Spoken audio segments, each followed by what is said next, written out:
ইরানে মার্কিন ইসরায়েলের পাল্টাপাল্টি হামলাকে কেন্দ্র করে মধ্যপ্রাচ্যের সঙ্গে ঢাকা থেকে সব ফ্লাইট বাতিল করা হয়েছে। এর ফলে শাহজালাল বিমানবন্দরে আটকা পড়েছেন অসংখ্য যাত্রী। এ বিষয়ে বিস্তারিত জানাতে আরো যুক্ত হচ্ছেন সহকর্মী পার্থ সাহা। আমরা সরাসরি যুক্ত হচ্ছি সেখানে। পার্থ জানাবেন যে এই যে ফ্লাইট বন্ধ হয়ে গেল, এই বিষয়ে আপনার কাছে সবশেষ কি তথ্য রয়েছে এবং যাত্রীরা আসলে কি ধরনের অসুবিধায় পড়তে হচ্ছে যাত্রীদেরকে?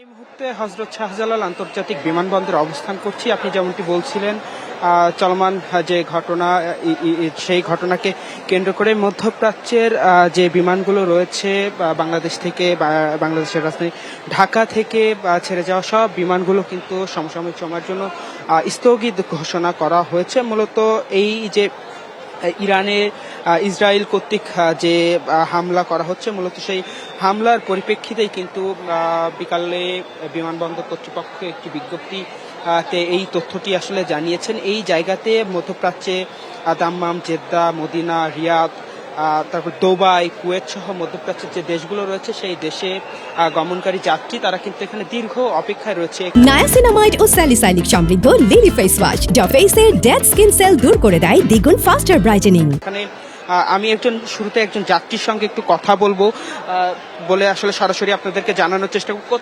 কোন জায়গা থেকে এসেছেন এবং কোথায় যাবেন? আমি ফেনী থেকে আসছি। আমি দুবাই হয়ে কুয়েতে যাব। তো আসার পথে শুনতে পেলাম ফ্লাইট ক্যান্সেল হয়ে গেছে। এখন নতুন কোনো নির্দেশনার জন্য অপেক্ষায় আছি। না কর্তৃপক্ষের সঙ্গে কথা হচ্ছে কিনা? কখন নাগাদ আপনার এখান থেকে?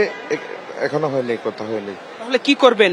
এখন তো আমরা নতুন কোনো নির্দেশনার জন্য অপেক্ষায় আছি। না যাইতে ফিরতেছি বাসায়, না থাকতে ফিরতেছি এয়ারপোর্টে। এখন নতুন কখন নির্দেশনা আসে এর জন্য অপেক্ষায় করতেছি আর কি। ধন্যবাদ হাবিবা।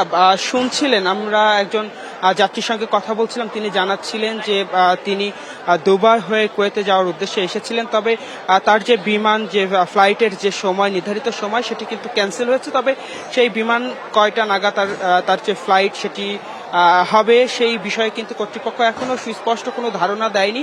তার মতো কিন্তু হাজারো যাত্রী এই জায়গাতে রয়েছে। এবং আরেকটি তথ্য যদি হাবিবা আপনার মাধ্যমে আমাদের দর্শকদেরকে জানিয়ে রাখতে চাই, ওমরা পালনের উদ্দেশ্যে যে সকল যাত্রী এখানে এসেছিলেন তাদেরকে কিন্তু দেখতে বা তাদের শারীরিক খোঁজখবর নিতে কিন্তু ধর্মমন্ত্রী তিনি কিন্তু কিছু সময় আগে এই জায়গাটিতে এসেছেন এবং হয়তো তাদের খোঁজখবর নেওয়া শেষে সংবাদকর্মীদের সঙ্গে কথা বলে বিস্তারিত জানাবেন। হাবিবা, এই ছিল বর্তমানে বিমানবন্দর থেকে আমার কাছে সর্বশেষ। জি পার্থ জানাচ্ছিলেন বিমানবন্দর থেকে সবশেষ।